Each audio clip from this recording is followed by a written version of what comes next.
Hi, I'm Paul Hutcheon, political editor of the Daily Record. I'm in the south side of Glasgow today. I'm about to jump on the SNP election battle bus for an exclusive Planet Holyrood interview with the First Minister, John Swinney. I'm going to ask him about all the key issues, cost of living crisis, IndyRef2 and of course Donald Trump. Let's go. First Minister, thanks for joining us on Planet Holyrood. Lovely to be with you. The SNP battle bus. So let's talk about whisky first of all. Whisky. I think you had a 9-minute telephone conversation with the President. Talk through the circumstances of you receiving that call. Where were you and what did you talk about? Well, I'd requested a call with the President on the previous evening, so on Thursday night when the news broke about the decision that the President had taken to lift the tariffs on Scotch whisky. So I asked if I could have a call so I could thank him. And we got a message through early on Friday morning, our time, said to me over the next 4 hours it was likely I would get a call from President Trump. So I was on my campaign visits on Monday. I'd obviously dealt with, been to Deanston Distillery at Doon and set out all the circumstances around the whisky discussions I'd had with President Trump and on other questions. And then I was in Calder's Garden Centre in Kirkintilloch, and I was through in a wee area in a lovely restaurant that they have there, talking to a group of party members surrounded by coffee, meringues and tray bakes, and my phone went and it was a United States number, and I thought, well, I better answer this, and I answered it, and immediately on the line was the President of the United States. So he quite literally started the conversation saying, "Hello John, how's things?" And that was, well, one of those moments. Did he mention the UK government and the Prime Minister at all, or was it mostly focused on the decision and the Scottish government? We talked about the decision, we talked about the fact that he had accepted the argument I'd made to him, which was, I thought, the strongest argument, because I always had in my mind, when I went to see him in the Oval Office, I had to offer him a proposition that was not a one-way street, that wasn't just a sort of plea for help for Scotland and the Scotch whisky industry. I had to construct some argument that would work for both the United States and for Scotland. And the Scotch Whisky Association did really good work with the Kentucky Distillers Association and the Distilled Spirits Council of the United States to develop this proposition, which recognised that the tariffs, if applied, would undermine production in Scotland of whisky, and because of that would undermine the trade in bourbon casks from Kentucky. So when I was actually out in the States in September of last year, I went to visit the various parties involved in this discussion with the Scotch Whisky Association, and one of the people that was there was from the Kentucky bourbon sector, and he had literally taken a call that morning from Scotland cancelling an order for casks because production was declining in Scotland. So they just lost a big order for casks in the States, and that trade's worth about $300 million per annum. So we'd constructed this proposition which worked for both Scotland and the United States, and the President indicated to me that was what he was persuaded by. And then he was very, very, very warm about the King and the Queen and how much he had done this at their request, and the state visit had gone fantastically well, and he thought the King and the Queen had made a great impression in the United States. So that was really what we talked about, and we obviously, I made the point to him that I was conscious that he'd taken this decision in amongst a number of major issues that are affecting us all, particularly the conflict in Iran. So we touched on that issue. I think in the message from the President, he referred to just looking at it, the very big part that the Scottish Government had played in terms of its thinking. Do you think that he was maybe trying to cause a bit of trouble for Keir Starmer with that comment? I don't think so. I think he was reflecting the reality. I was the one that pitched up with the idea about the link between Scotland and Kentucky and the shared interest, and I pitched it to him in the Oval Office, and he could see the merits of that argument, and it was clear to those in the room that at the time that he could see the merits to that argument, and there was an understanding of how that could operate and be, we had to provide a mechanism that would allow President Trump to take a decision that clearly was not in his plan to take. So we had to provide a route, and we managed to provide that, and he acknowledged that in his message to me. So the last time I interviewed you was at Butte House, and I asked you then, I think it might have been January, February, something like that, and I asked you, who do you think the SNP's main rival is in the Holyrood election? You said it was too early to say. Now there's a few days to go. Who do you think the main rival is for the SNP? I think it remains, I think, difficult to tell, Paul, to be honest. I don't think polling is giving us a clear picture on that. It is certainly either Reform or Labour, and I think it's an open question, remains an open question about about who our main rival is. What would it do to the Scottish Parliament if Reform came second? I think it would change the character of the Scottish Parliament fundamentally. So, why do I say that? I've obviously got political differences with all of the other parties. If I put Reform to the side, I've got political differences with the other parties. But for most of the last 27 years that I've been in the Parliament, I've generally felt that everybody, not generally felt, I have always felt that everybody was there to make the most of the institution, to work in a collegiate spirit to advance the issues being wrestled with by the institution, and crucially to advance the well-being of people of Scotland within the confines of the Scottish Parliament. I think in the last 5 years, some of that has become a wee bit frayed by the behaviour of some of the Conservatives, not all of the Conservatives, who have been trying to deal with the threat they face from Reform. But generally for 27 years, and certainly in the, up until 2021, I never really had any doubt about how people were, across the political spectrum, were acting for the good of the public, and the enhancement of the role of the Scottish Parliament within that kind of agreed framework. I think if Reform come in, we'll have a direct threat to the future of the Parliament, because not just because of what the Reform MSPs will do, because I think what they've set out during this election campaign is all about disrupting the direction of travel within Scotland. So I was on a panel last night with Malcolm Alford, and somebody asked about issues in relation to net zero, and he said, I'd scrapped a lot of it. Now, the net zero legislation was passed unanimously by the Scottish Parliament, and there's Malcolm Alford, who might be the leader of the second largest party in the Scottish Parliament, comes in and says, I'd get rid of the whole lot of it. So I think that tells you the threat, in one respect, to the policy direction of the Scottish Parliament. But then there's another threat, which is the possibility of the election of a Reform United Kingdom government, who could take a decision with a parliamentary majority in the United Kingdom Parliament like that to abolish the Scottish Parliament.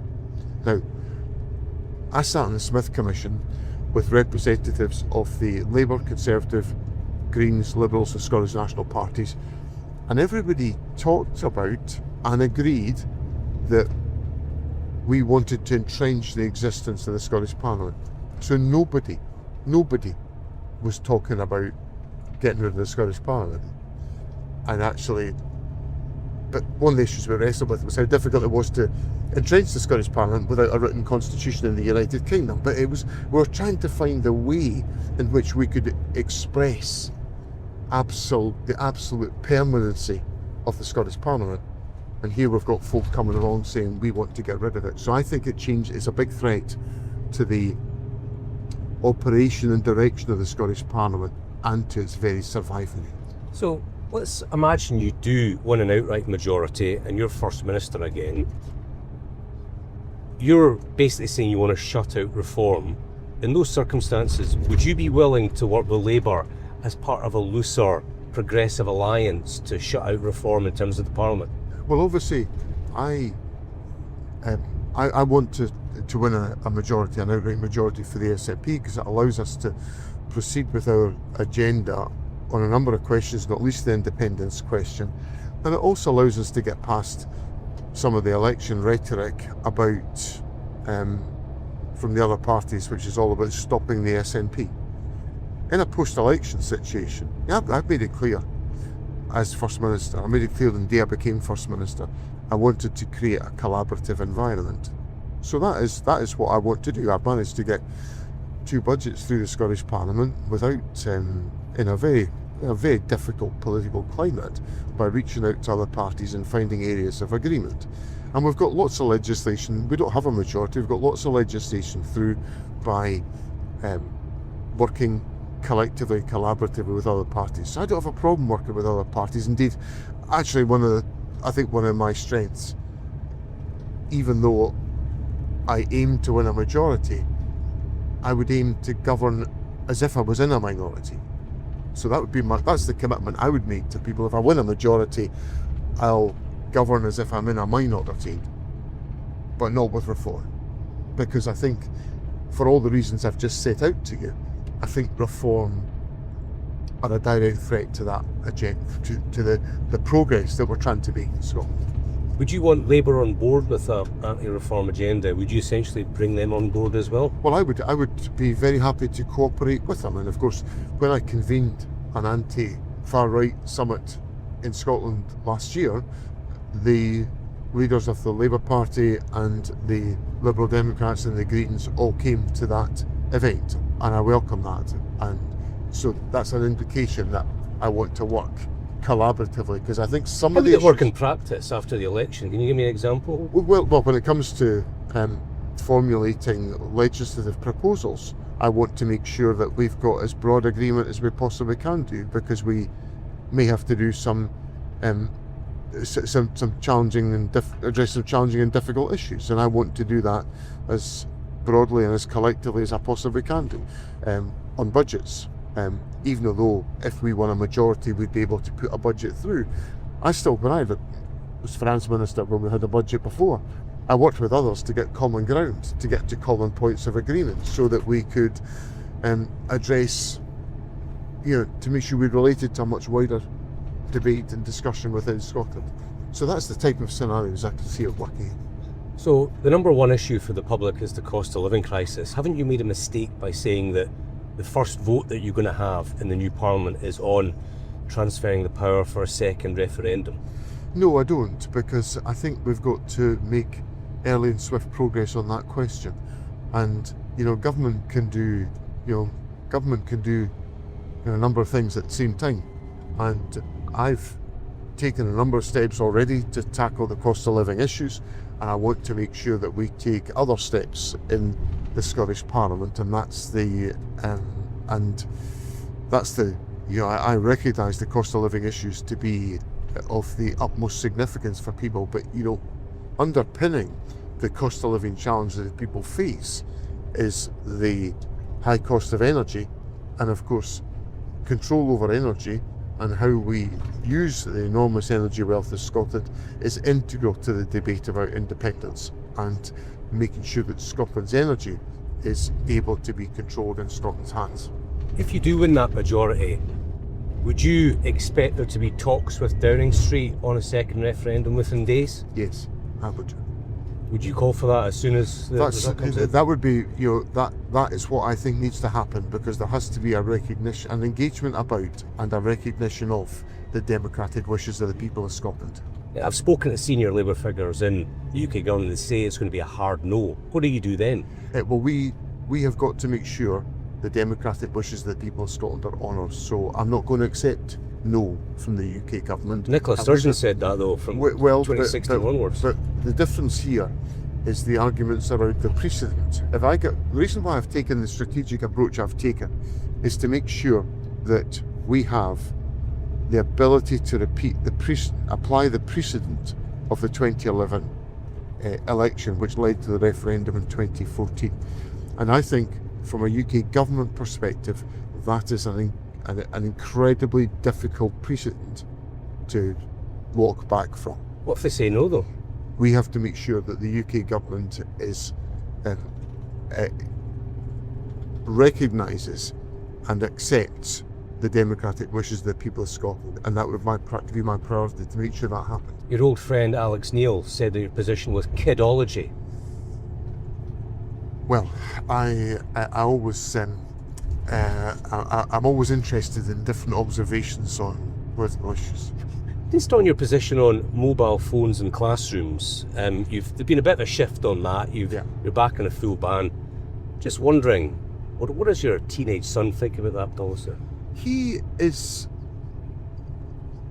I shouldn't speak for my teenage son, but let's just say we face the same challenges as every household, I suspect, faces about use of mobile phone technology, and we try to find ways of making sure that we reduce the amount of mobile phone use. Because I read that Anas Arwar's son is not very keen on their position of a mobile phone ban in schools.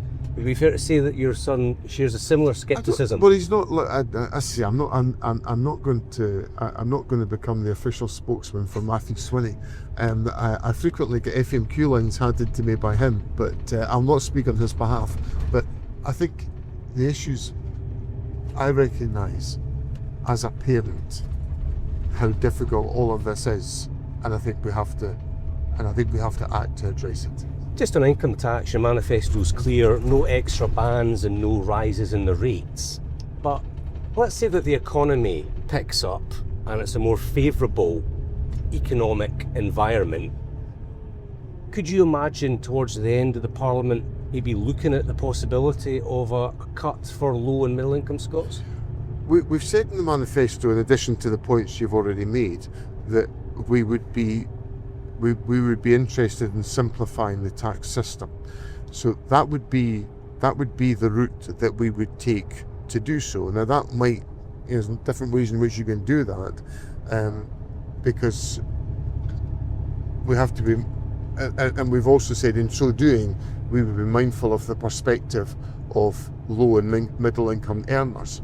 So all of those issues are essentially in the mix in terms of what steps we could take, including a cut. We'd have to consider what's the economic and financial outlook, and any decisions would be taken on an annual basis in the budget. But we would be keen to simplify the tax position if we could, and in so doing, we would be trying to prioritise low and middle income earners. Would you like to be able to cut a rate of income tax for low and middle income Scots if the economy was in the position that I've just outlined? Obviously, I feel, because of the commitments we've put in our manifesto, that our existing position on income tax, is at the limits of what we can put in place. So the structure of our tax commitments are designed to give the public reassurance that they aren't facing any increases in taxation, with the caveats that we've put in the manifesto. You always have to structure a careful balance between investment in public services and the tax position that you adopt. And inherently, I want to make sure that our public services are well supported, because in the next 5 years, our public services are going to have to meet significant need within the community, particularly to fulfil my commitments on improving the National Health Service, on which we're making really good progress, but I want to make sure people see the further benefits of that in the years to come. Would you accept that over the course of this 5-year term that we've just had, 21 to 26, over the course, would you accept that the record of the SNP has been poor on public services? No, I wouldn't accept that. Look at drug deaths. We're still the drug death capital in Europe. Is that not a badge of shame for the SNP grant? Well, I think the drugs death position is a national issue and a national emergency, and I think, and it's a product of a variety of different social and economic factors within our society. And what I think we have to be measured by is the scale and nature of our response to that drugs death. And I think what we've done has been focused in a number of different areas and stands up to scrutiny about the scale and the nature of that response. For example, the expansion of rehabilitation services, residential rehabilitation services, on which we're making progress towards our targets, the deployment of treatments such as naloxone, which is undoubtedly has avoided drugs deaths, the development of pioneering facilities like the Thistle, which has, I think, also contributed to ensuring that more drugs deaths don't take place. So I think that it remains an absolutely enormous challenge for us as a society, as a country, as a government, but we've also taken a number of steps to try to ensure that we take the necessary action to deal with the situation. Another major issue for record readers is NHS waiting lists. Hundreds of thousands of Scots are languishing on these lists. They're dipping into their savings to pay for private treatment. Surely, over the course of that 5-year term, the SNP has failed patients in the NHS. Well, we're seeing, look, in the 2 years that I've been First Minister, I gave people a commitment I would get long waits down. And we've not achieved all of our targets on that, so I accept that we've not got to the 100% reduction that I wanted to get to. But we have reduced outpatient long waits by 75% and inpatient waits by over 50%. And that's been done in a space of 10 months, with 10 relentless months of declines in long waits. So I think we can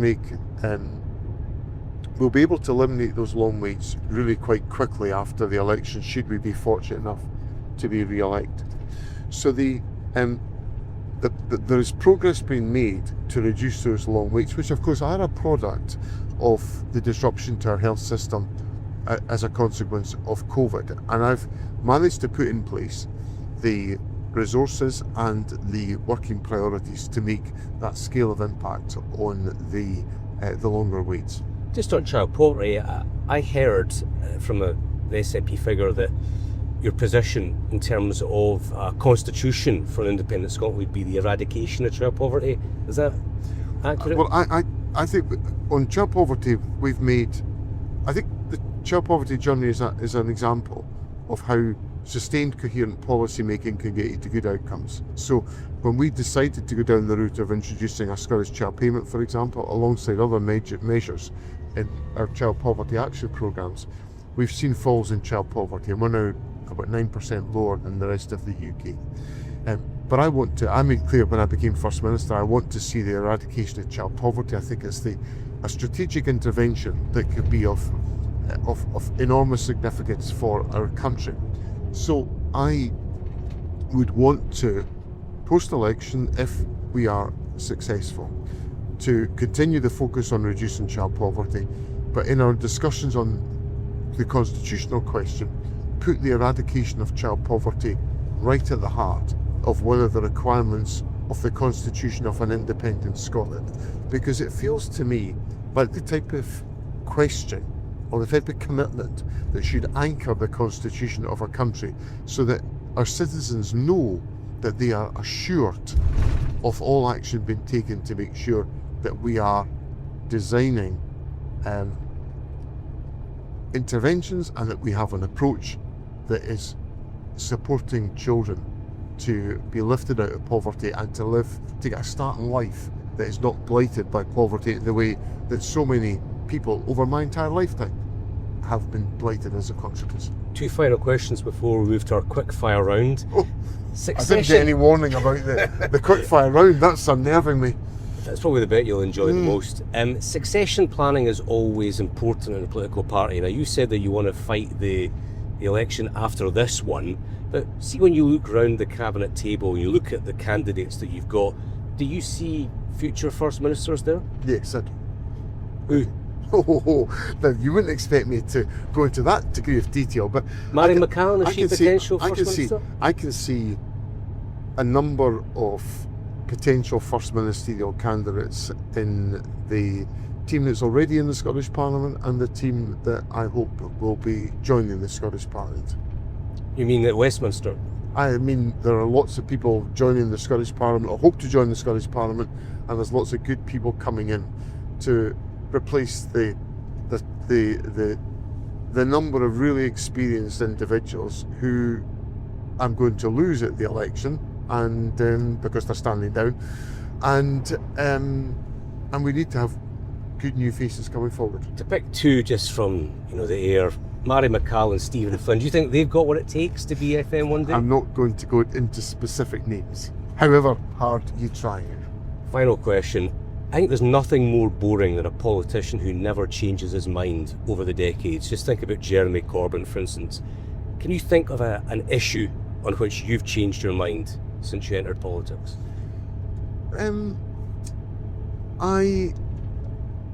I've changed my mind on the issue of NATO. So I used to be very strong against NATO membership, and I've come to the view that collective security is something we need to think about, and I'm glad I've changed my mind on that, because the issues of collective security are ever more grave and acute in the world that we live in just now. Okay, so the quick fire round. This is the bit for which there was no prior warning, and I feel as if I should have my son over there on the bus holding flashcards to me, but given our track record on this on these questions, but I'll take my chances. So, would you rather Hearts win the league or Scotland win the World Cup? Scotland win the World Cup. Who was the better First Minister, Alex Salmond or Nicola Sturgeon? Both of them did exceptional things for Scotland, but I think Nicola Sturgeon made the greater impact as the first female First Minister. Who was the better person, Alex Salmond or Nicola Sturgeon? Both did great things, but I think we all have had to deal with the fact that things have happened over time that affect that assessment. But my leaning would be on Nicola Sturgeon. 4.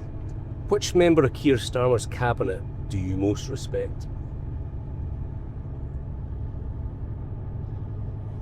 Probably don't know half of them, actually.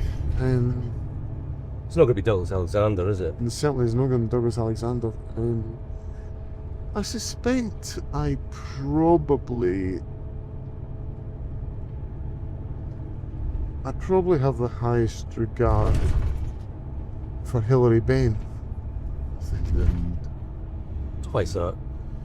I've always found him to be a deeply thoughtful and sincere person who's been really without political prejudice, to be honest. I've always found him a